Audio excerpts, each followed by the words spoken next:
Hello, and welcome to the reading of the Cask of Amontillado by me, Christopher Fitton. This story was written by Edgar Allan Poe and was originally published in 1846. I'm reading this tale because it's currently spooky season, and this story is a little darker than a normal mystery. I'm reading this story from a book called The Works of Edgar Allan Poe, and the book is from 1899. I got the book from my private library I'm a subscriber to, and you can see it in the link in the show notes. This story was first published on the Mysteries at Midnight podcast, where mystery tales are read out in a soothing bedtime story style. If you'd like to hear more mystery stories, please search for Mysteries at Midnight in your podcast player app of choice and subscribe to get alerts for all new free content. Thank you.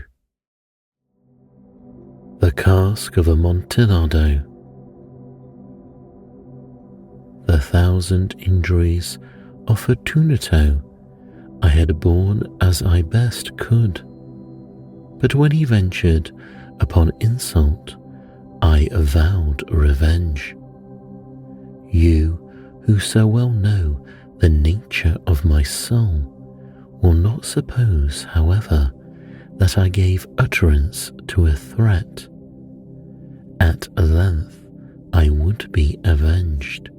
This was a point definitively settled, but the very definitiveness with which it was resolved precluded the idea of risk. I must not only punish, but punish with impunity. A wrong is unredressed when retribution overtakes its redresser.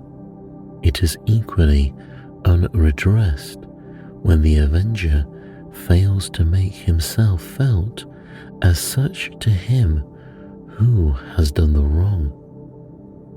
It must be understood that neither by word nor deed had I given Fortunato cause to doubt my goodwill. I continued, as was my wont, to smile in his face, and he did not perceive that my smile now was at the thought of his immolation. He had a weak point, this Fortunato. Although in other regards he was a man to be respected and even feared, he prided himself on his connoisseurship in wine. Few Italians have the true virtuoso spirit. For the most part of their enthusiasm is adopted to suit the time and opportunity to practice imposture upon the British and Austrian millionaires. In painting and gemmery, Fortunato, like his countrymen, was a quack, but in the matter of old wines he was sincere. In this respect, I did not differ from him materially. I was skillful in the Italian vintages myself, and bought largely whenever I could. It was about dusk one evening during the supreme madness of the carnival season that I encountered my friend. He accosted me with excessive warmth, for he had been drinking much. The man wore motley. He had on a tight-fitting, party-striped dress, and his head was surmounted by the conical cap and bells. I was so pleased to see him that I thought I should never have done wringing his hand. I said to him, "My dear Fortunato, you are luckily met. How remarkably well You are looking today, but I have received a pipe of what passes for Amontillado, and I have my doubts." "How?" said he. "Amontillado? A pipe? Impossible! And in the middle of the carnival?" "I have my doubts," I replied, "and I was silly enough to pay the full Amontillado price without consulting you in the matter. You were not to be found, and I was fearful of losing a bargain." "Amontillado," he said. "I have my doubts," I replied. "Amontillado," he said again. "And I must satisfy them," I said. "Amontillado.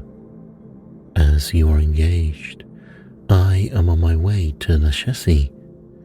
If anyone has a critical turn, it is he. He will tell me. The Sashi cannot tell Amontillado from sherry," he replied. "And yet some fools will have it that his taste is a match for your own." "Come, let us go," he said. "Whither?" "To your vaults." "My friend, no. I will not impose upon your good nature. I perceive you have an engagement. The Chessie will suffice." "I have no engagement. Come," he said. "My friend, no. It is not the engagement, but the severe cold with which I perceive you are afflicted. The vaults are insufferably damp. They are encrusted with nitre." "Let us go nevertheless. The cold is merely nothing. Amontillado, you have been imposed upon, and as for Luchesi, he cannot distinguish sherry from Amontillado," he said. Thus speaking, Fortunato possessed himself of my arm, putting on a mask of black silk and drawing a roquelaire closely about my person. I suffered him to hurry me to my palazzo. There were no attendants at home. They had absconded to make merry in honour of the time. I had told them that I should not return until the morning, and had given them explicit orders not to stir from the house. These orders were sufficient, I well knew, to ensure their immediate disappearance. One and all, as soon as my back was turned, I took from their sconces 2 flambeaux, and giving one to Fortunato, bowed him through several suites of rooms to the archway that led into the vaults. I passed down a long and winding staircase, requesting him to be cautious as he followed. We came at length to the foot of the descent, and stood together on the damp ground of the catacombs of the Montresors. The gait of my friend was unsteady, and the bells upon his cap jingled as he strode. "The pipe," said he. "It is farther on," said I, "but observe the white webwork which gleams from these cavern walls." He turned towards me and looked into my eyes with 2 filmy orbs that distilled the rheum of intoxication. "Nitre?" he said at length. "Nitre," I replied. "How long have you had that cough?" My poor friend found it impossible to reply for many minutes as he coughed. "It is nothing," he said at last. "Come," I said with decision. "We will go back. Your health is precious. You are rich, respected, admired, beloved. You are happy, as once I was. You are a man to be missed. For me, it is no matter. We will go back. You will be ill, and I cannot be responsible. Besides, there is the chassis." "Enough," he said. "The cough is a mere nothing. It will not kill me. I shall not die of a cough." "True, true," I replied. And indeed, I had no intention of alarming you unnecessarily. But you should use all proper caution. A draught of this Medoc will defend us from the damps. Here I knocked off the neck of a bottle, which I drew from a long row of its fellows that lay upon the mould. "Drink," I said, presenting him the wine. He raised it to his lips with a leer. He paused and nodded to me familiarly, while his bells jingled. "I drink," he said, "to the buried that repose around us." "And I to your long life," I said. He again took my arm, and we proceeded. "These vaults," he said, "are extensive." "The Montresors," I replied, "were a great and numerous family." "I forget your arms," he said. "A human foot d'or in a field azure. The foot crushes a serpent rampant whose fangs are embedded in the heel." "And the motto?" he asked. "Nemo me impuni licet." "Good," he said. The wine sparkled in his eyes, and the bells jingled. My own fancy grew warm with the Medoc. We had passed through walls of piled bones, with casks and puncheons intermingling into the inmost recesses of the catacombs. I paused again, and this time I made bold to seize Fortunato by an arm above the elbow. "The nitra," I said. "See, it increases. It hangs like moss upon the vaults. We are below the river's bed. The drops of moisture trickle among the bones. Come, we will go back ere it is too late. Your cough." "It is nothing," he said. "Let us go on. But first another draught of the Medoc." I broke and reached him a flacon of de Grave. He emptied it at a breath. His eyes flashed with a fierce light. He laughed and threw the bottle upwards with a gesticulation I did not understand. I looked at him in surprise. He repeated the movement, a grotesque one. "You do not comprehend?" he said. "Not I," I replied. "Then you are not of the Brotherhood." "How? You are not of the Masons?" "Yes, yes," I said. "Yes, yes. You? Impossible. A Mason?" he said. "A Mason," I replied. "A sign," he said. "It is this," I answered, producing a trowel from beneath the folds of my cloak. "You jest," he exclaimed, recoiling a few places. But let us proceed to the Amontillado. Be it so, I said, replacing the tool beneath the cloak and again offering him my arm. He leaned upon it heavily. We continued our route in search of the Amontillado.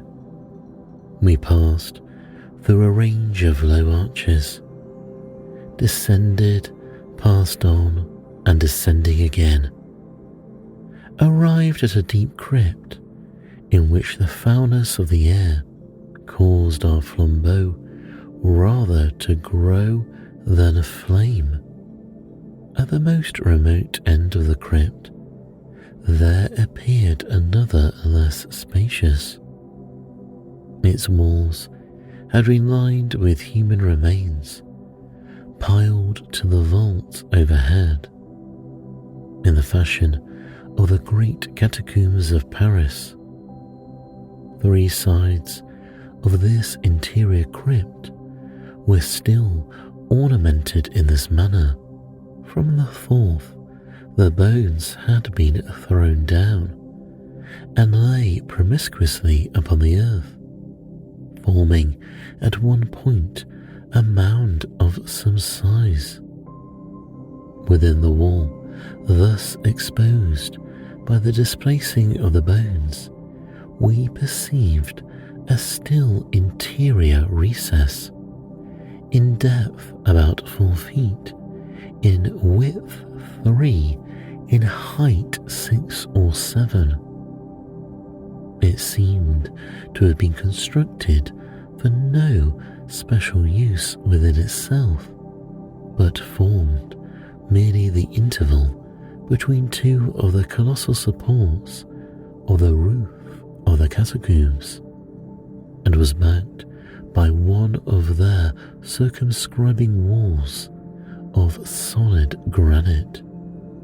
It was in vain that Fortunato, uplifting his dull torch, endeavoured to pry into the depths of the recess.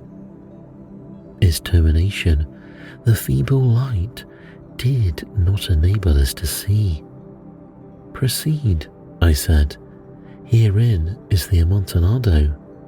As for Le Chassis, he is an ignoramus, interrupted my friend, as he stepped unsteadily forward, while I followed immediately at his heels.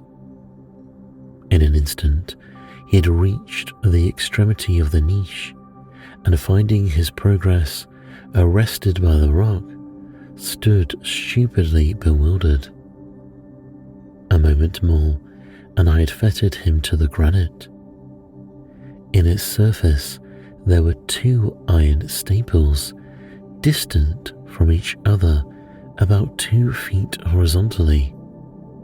From one of these depended a short chain, from the other a padlock. Throwing the links around his waist, it was but the work of a few seconds to secure it. He was too much astonished to resist. Withdrawing the key, I stepped back from the recess. Pass your hand, I said, over the wall. You cannot help feeling the nitre. Indeed, it is very damp.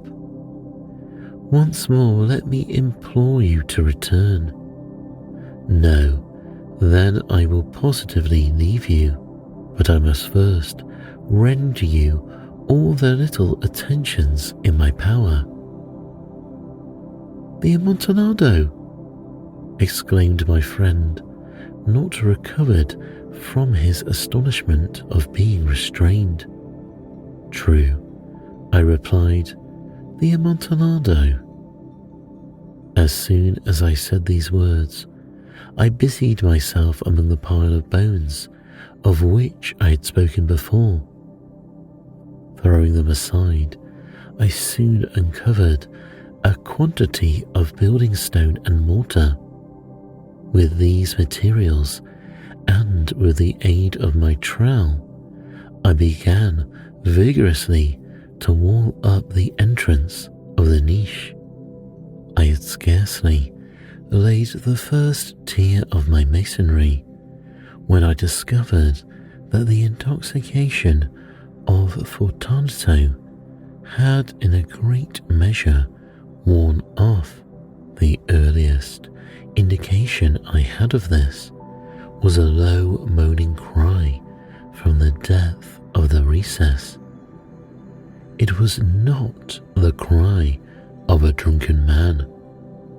There was then a long and obstinate silence. I laid the second tier, and the third, and the fourth, and then I heard the furious vibrations of the chain. The noise lasted for several minutes, during which, that I might hearken to it with the more satisfaction, I ceased my labours and sat down upon the bones. When at last the clanking subsided, I resumed the trowel and finished without interpretation the fifth and sixth and the seventh tier. The wall was now nearly upon a level with my breast.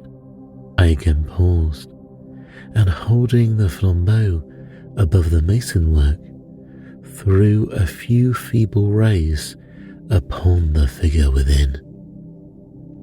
A succession of loud and shrill screams bursting suddenly from the throat of the chained form seemed to thrust me violently back.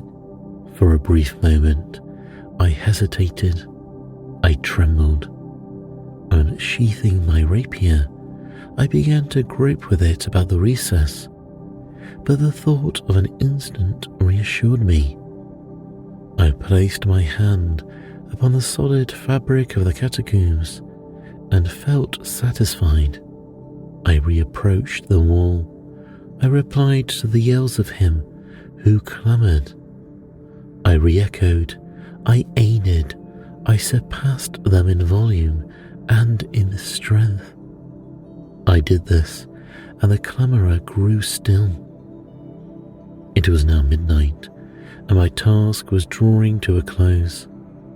I had completed the 8th, the 9th, and the 10th tier. I had finished a portion of the last and the 11th. There remained but a single stone to be fitted and plastered in. I struggled with its weight. I placed it partially in the destined position. But now there came from out of the niche a low laugh that erected the hairs upon my head. It was succeeded by a sad voice, which I had difficulty in recognizing as that of the noble Fortunato. The voice said, "Ha ha ha, a very good joke indeed, an excellent jest. We will have many a rich laugh about it at the palazzo, ha ha ha, over our wine, ha ha." "The Amontillado," I said. "Ha ha ha, yes, the Amontillado. But is it not getting late? Will they not be awaiting us at the palazzo? The Lady Fortunato and the rest? Let us be gone," he said. "Yes," I said, "let us be gone." "For the love of God, Montresor," he said. "Yes," I said, "for the love of God." But to these words I struggled in vain for a reply. I grew impatient. I called aloud, "Fortunato." No answer.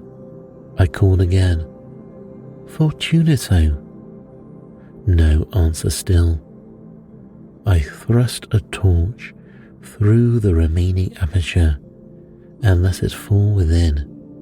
There came forth in return only a jingling of the bells. heart grew sick on account of the dampness of the casicouls. I hastened to make an end of my labour. I forced the last stone into its position. I plastered it up. Against the new masonry, I re-erected the old rampart of bones. For the half of a century, no mortal has disturbed them. In pace requiescat.